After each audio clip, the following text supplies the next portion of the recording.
I'm going to repeat myself like a frickin' parrot here, right? And that is, if you are the new Lyft CEO and you declare this battle, this fight with Uber, right? You're going to say, we're going to beat them at their own game. Well, what is the game? The game is to rip off riders, jack up the prices for riders, and steal from the drivers. That's how you want to win the battle. And the more troubling part, ladies and gentlemen, is that the new Lyft CEO's unusual pay structure is a sign of the times. What is this unusual pay structure that they offered him to bring him across, right? Here it is. Lyft's new CEO has the chance to rake in up to $980 million through performance-based stock awards if he can drive a huge rebound in the ride-hailing company stock. Now, a huge rebound. I do believe I've made several videos where I think we, the drivers, or even myself with a business degree, a person who's run companies, a person who's helped the Canadians start their own food delivery and rideshare company, a guy who's built up .coms and sold them. I do believe I have a bit of value to share in my videos with this Lyft CEO, because if he would listen like I do, I listen to hundreds of emails, I read and listen to hundreds of emails and text messages and comments every single day. And I'm on the phone a lot every day. And the one thing I was taught at a very young age is listen. Listen to what the person is telling you, right? Because very often the message sent is not the message received, right? And that's where things go really, really wrong. And that's where I think that Uber and Lyft completely failed, because the drivers and the food delivery drivers were constantly sending the message how to treat the matter, what to do, right? How to get this company gig started. However, the message received, probably not received because they didn't even wash the ears and didn't really care to listen, right? So things went haywire.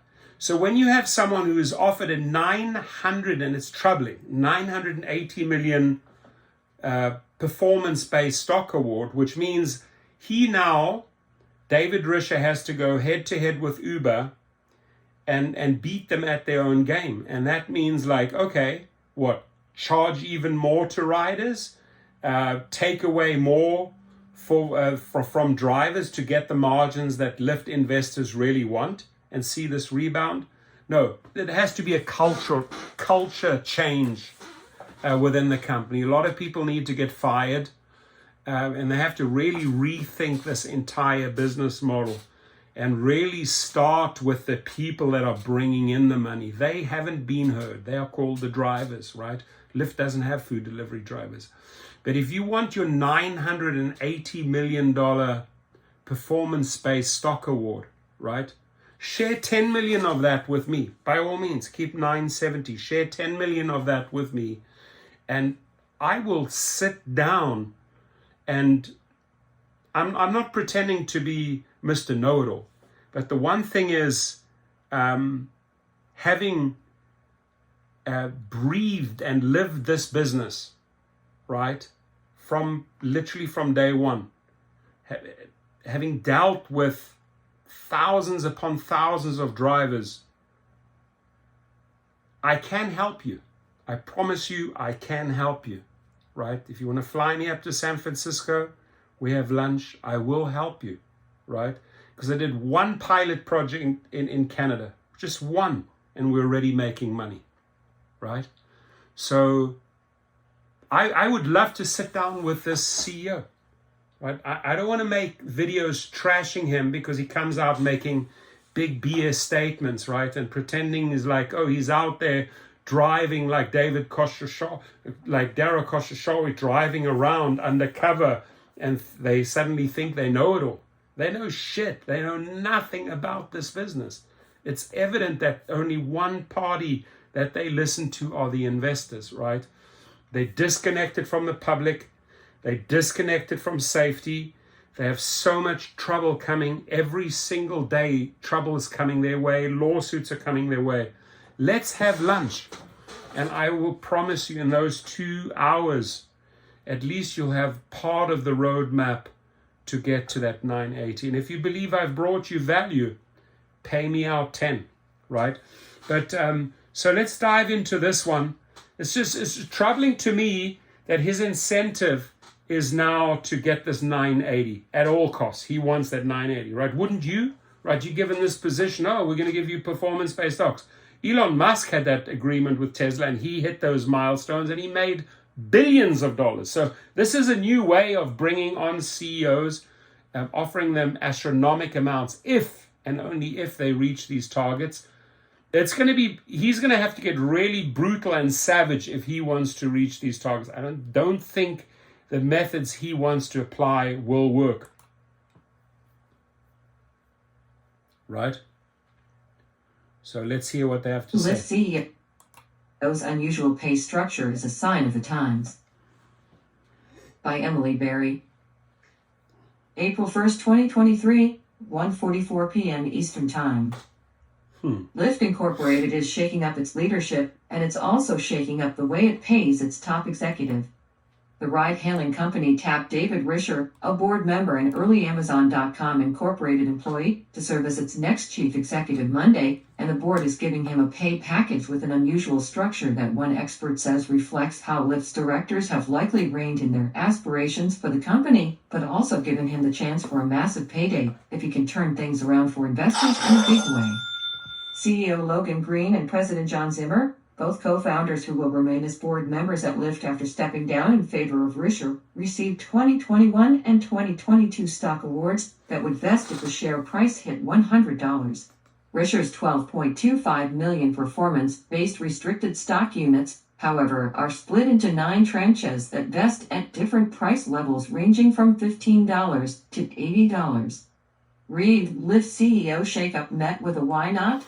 Response.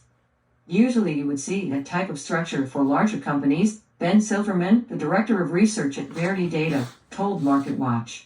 To receive such an arrangement, an executive would need a pedigree like the one Risher has. Though he spent the past 13 years as a nonprofit executive, he was employee number 37 at Amazon and served as a general manager at the Microsoft Corporation during the dot-com boom era of the 1990s. Vesting tranches that begin at $15 are a sign of the times for Lyft, showing that those who set Risher's pay have lowered expectations at this point over the long term relative to when they gave Green and Zimmer awards that would vest at $100, according to Silverman. Since taking a disastrous hit after Green and Zimmer's last earnings call, Lyft shares have largely traded between $8.50 and $11. Lyft shares have failed to approach the $72 price charged in its initial public offering since its first couple of weeks as a public company, but did top $60 at times in 2021 when Green sold hundreds of thousands of shares for a large return. Risher's vesting tranches give him an opportunity here for an enormous payday down the line, Silverman said. He has a chance to rake in up to $980 million if he's fully successful in helping Lyft stock reach the $80 mark, which would require a roughly 700% increase in the stock. Interview. New Lyft CEO says, I don't think of this as just an Uber battle. It's a battle against staying at home. But even a rough doubling of the share price from current levels would result in a meaningful payday, he added, with 1,225,000 restricted units each pegged to the $15 and $20 price thresholds. The potential outcome if all the stock price hurdles are hit would lead to very significant wealth for Risher, but also guarantees that wealth is tied to a dramatic increase in shareholder value, Silverman continued. David's compensation package is competitive in the current market, and his equity grant is 100% performance-based and tied to goals that are directly related to shareholder value creation, a Lyft spokesperson told MarketWatch. Silverman gathers that Risher already has significant wealth owing to his past lofty positions at Amazon and Microsoft. That existing wealth could be why Rideshare agreed to donate $3 million of his $3.25 million signing bonus to World Reader, the nonprofit he co-founded. I told the board it's very important to me that World Reader becomes stronger instead of becoming weaker, Rideshare told MarketWatch's Levi Sumagazi earlier this week in an interview. In addition to the restricted stock units, Rideshare will receive a $725,000 annual salary and have the opportunity for a performance-based bonus. For more on what Uber, Lyft, and DoorDash's victory on gig worker status looks like so far. There we have it, my friends. So when you are linked to these type of astronomical bonuses, and you got to really kickstart the company, right? The question is, will his way work, right? Is it sort of like a repeat, the same old, same old? Will his fight with Uber materialize into something good? Or will he actually look at the entire picture and incorporate everyone, and that including the drivers? So that remains to be seen. Your comments, what do you think? Would love to hear them, and then leave your comments below, right? I wish him good luck. I would love to have lunch with him. Out of the entire group of assholes there at Uber, Lyft, DoorDash, is probably, before he becomes an asshole, right, probably the best guy to sit down and have lunch and just talk smack, just talk about the industry, right?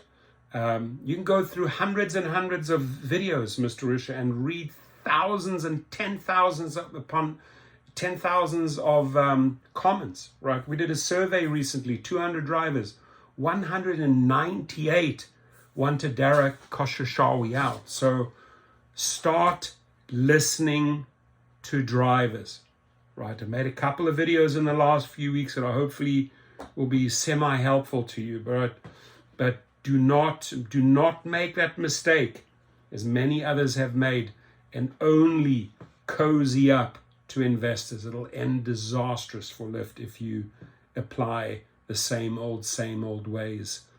Kiss the investor and kick everyone else in the back. So leave your comments, please, so that he can read them. Thank you.